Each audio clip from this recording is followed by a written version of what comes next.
Hello friends, आज मैं आपके सामने ऐसे 2 किस्से सुनाने जा रहा हूँ जिन्होंने मुझे काफ़ी प्रभावित किया। और ये जिनमें से एक किस्सा तो काफ़ी पुराना है। वो इन दोनों की बात है जब मैं क्लास 12th पास करके इंजीनियरिंग एंट्रेंस एग्ज़ामिनेशन की प्रिपरेशन कर रहा था या करता था। तो मैं मेरा एक छत पर एक रूम हुआ करता था और उसमें मैं स्टडी करता था। तो क्या था कि मेरे पड़ोस में एक ऊपर वाले फ्लोर पर कुछ बच्चे मतलब खेलते रहते थे।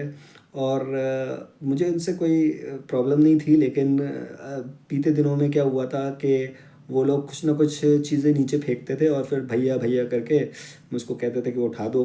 तो फिर मैं उठा दिया करता था। लेकिन बाद में बच्चों ने मज़ा लेना शुरू कर दिया। बच्चे रहे होंगे करीब वो 7-8 साल के।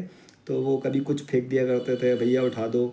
और मुझे समझ में आने लगा कि वो जानबूझ के इंटेंशनली मुझे डिस्टर्ब करने के लिए कर रहे हैं ऐसा। तो मतलब क्या हुआ कि मुझे इतना गुस्सा आया कि मतलब मुझे बार बार पढ़ाई से उठना पड़ रहा था।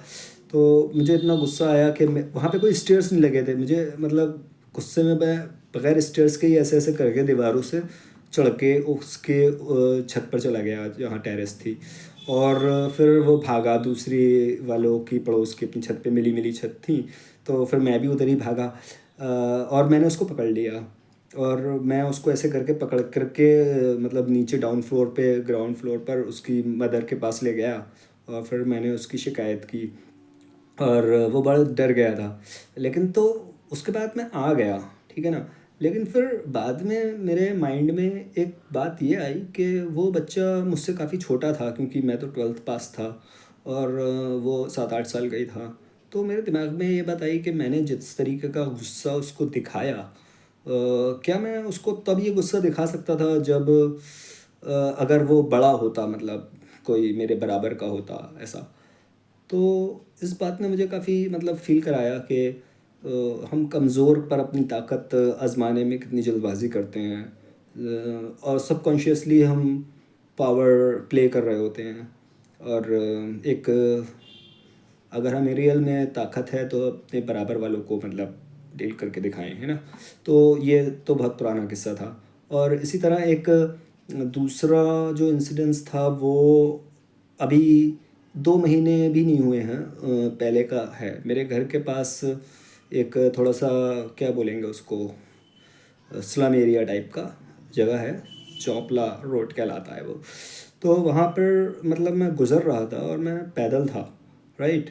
तो अब वहाँ पर क्या हुआ कि जब मैं जा रहा था तो एक बच्चा मतलब भागता हुआ आया, रोता हुआ। और वो बहुत बुरी तरह डरा हुआ था। और मतलब उसके पीछे एक्चुअली में वो मंदिर के अंदर था, छोटा सा कोई मंदिर बना हुआ था। और वो 2 बच्चे थे उसमें, एक छोटा लड़का और लड़की। लड़की थोड़ी सी और बड़ी होगी, बच्चा तो लड़का तो 4 साल का ही रहा होगा, 3-4 साल का। लड़की थोड़ी सी ज़रा सी बड़ी थी। तो वो जो 4 साल वाला लड़का था ना, वो बहुत डर के एकदम से बाहर आया। कुत्ता मतलब मुझे कुत्ते के भौंकने की आवाज़ आई और वो बच्चा बाहर को आया। और मतलब लिटरली वो रो रहा था और बहुत डर गया था। लेकिन वो स्लम एरिया वालों का ही बच्चा था। तो मतलब एकदम से मेरे मन में ये आया कि ये जो इतना छोटा बच्चा है डर गया है कुत्ते के भौंकने से, और वो जस्ट उधर से बंदर से निकल के आया। तो मैं उसके उसके मतलब फ़ौरन बाद एक उसकी बड़ी बहन होगी या कोई होगी, उसने आके उसको हक किया और मतलब नॉर्मल किया उसकी हार्ट बीट वगैरह सहलाकर। लेकिन मेरे मन में फिर एक सवाल आया कि क्या अगर मैं उस रोते हुए बच्चों को मान लो गले लगाता हूँ, राइट।